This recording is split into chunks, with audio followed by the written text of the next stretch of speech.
win of the season. Time now for our Thursday Night Theater. A lightning delay lasted 24 minutes and 10 seconds. And we are ready to go. Dropping deep to throw. Winston throws the deep ball down the far sideline. Receiver. And a great catch by the Buccaneers. Mike Evans, his biggest catch of the season. And the Bucs are in business. It throws toward the end zone. It is a caught ball. Godwin's got a touchdown catch against Carolina. Bucs take the lead. Here is the snap play action fake throw. Winston under the pressure. Push the ball outfield. Got to receive. It's almost intercepted by Luke Kuechly. Kuechly will intercept that ball 49 times out of 50. Winston hands the ball off. And Barber up the middle to the 10. 3, 2, 1. He's got a Tampa Bay touchdown. A running play to Barber, taken down in the end zone. A safety for short.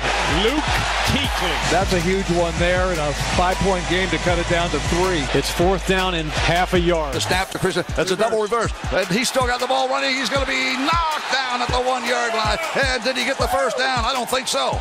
Depends on the spot of the football. It's Bucs ball. The Tampa Bay Buccaneers have stopped the Carolina Panthers. We thought we could at least get the first down, and unfortunately we didn't.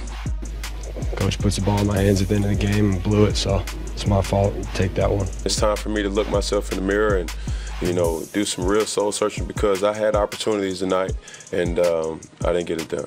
Defending every blade of grass, and that's what we talk about all the time, is it's not over till it's over. History suggests the Panthers are in trouble. The current playoff format started in 1990, and since then, Carolina is the 18th team to start 0-2, with both losses coming at home. Of the previous 17 teams, only one, the 2003 Eagles, rebounded to make the playoffs. So you're telling me they have a chance? A chance, sure. I like your optimism, Suze. Biggest takeaways. Let's start with the 0-2 Panthers. Something just doesn't look right with Cam, whether it's the throwing shoulder or the ankle.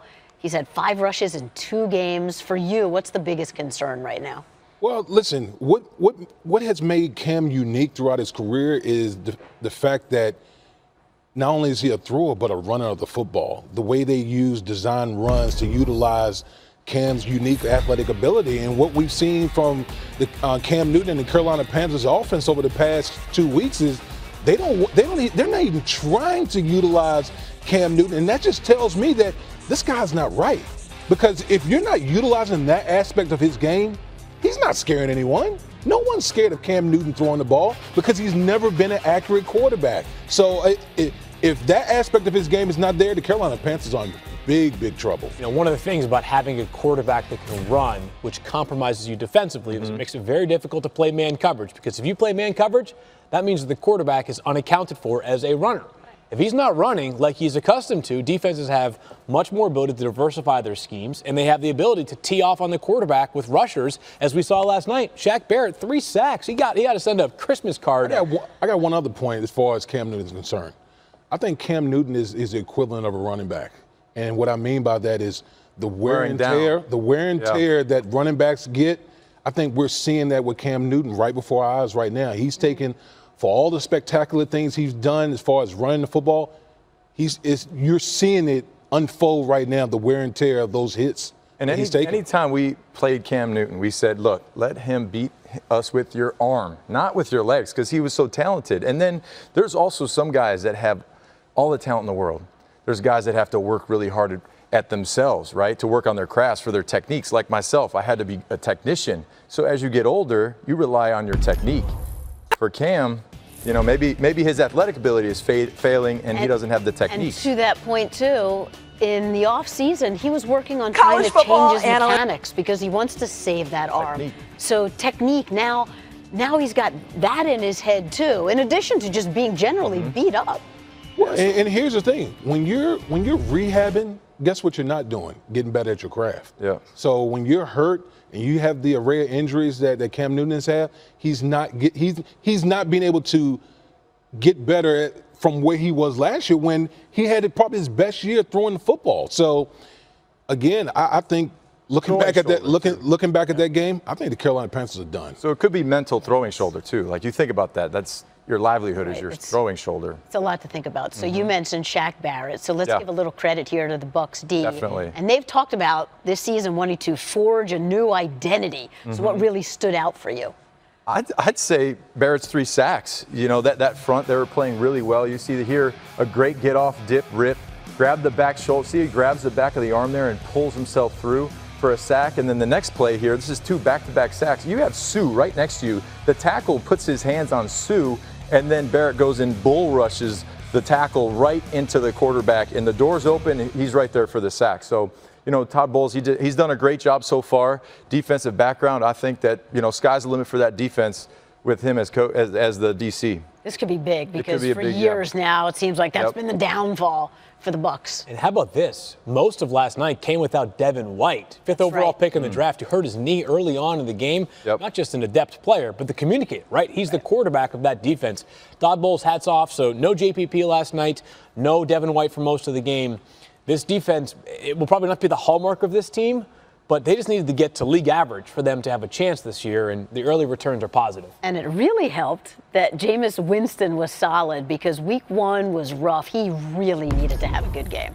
Absolutely. It's amazing what happens when the quarterback is able to protect the football. I mean, that's the number one job of the quarterback, right? Is put your team in position by not turning the football over. And no one has ever questioned Jameis Winston's, his talent or his ability. It's always been his decision-making on the field. And we saw last night when he's taking care of the football and combine that with the way the defense was playing, the Bucs can go out there and win some games this year. He should have had a touchdown pass, too. Dropped in the back of the end zone. It was a great throw. Yeah. They have a tough road. They've got the Giants, but then Rams and Saints.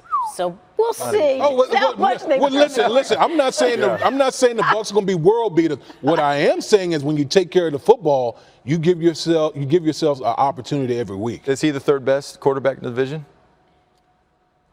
I would say so. I mean, the way Cam is right now, looks bad. He looks rough. Yeah. It's rough. Yeah. Let's turn to some key injuries you've got your eye on week 2. And let's start Houston on a short week. How's DeAndre Hopkins doing? He'll be fine, Susie. That's the good news. He's got a rib issue that's limited him during practice this week, but we know that DeAndre Hopkins has appeared plenty on the injury report in seasons past. You know what he does? Plays on Sunday and usually catches a touchdown pass. So no major concerns here for DeAndre Hopkins or his quarterback, Deshaun Watson, also on the injury list after getting beat up this past Monday night against the Saints. Let's keep it in the wide receiver tree here and go to Tyler Lockett, who missed practice on Wednesday because of a back issue, limited on Thursday. Pete Carroll, their head coach, went on radio earlier on today, said he'll be fine to play on Sunday. And you know, it's always better to win ugly than lose, but the Seahawks have something to prove on Sunday going on the road to play Pittsburgh. One more wide receiver, unfortunately not such good news here, is Sterling Shepard for the Giants, who is out of the game on Sunday against the Bills because he is in the concussion protocol. He remains there right now. The top healthy wide receivers for the New York Giants. Well, it's a pretty desperate list right now. We're talking about players like TJ Jones, perhaps Cody Lattimore, Cody Core. It is a much different group than we are accustomed to seeing. For the Chargers, Mike Williams missed practice Wednesday, missed practice Thursday, back on the practice field this week as of today, just a few minutes ago, which is why you're seeing the updated status there. It's a knee issue. Anthony Lynn did say he was concerned, so we'll see if Williams actually gives it a go on Sunday. Now, Hollywood Brown, who had 2 touchdowns on just 14 snaps last week, is on the injury report again this week, a hip issue. Did not practice today, but good news is that last week he also didn't practice on Friday and didn't seem to impact him that much with back-to-back touchdowns to begin his NFL career.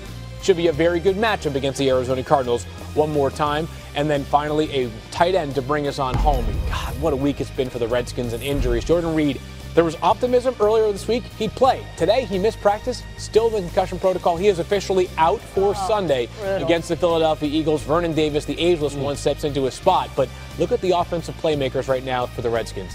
It's pretty barren. And Trent Williams, their best player, isn't on the field. Wow, just that.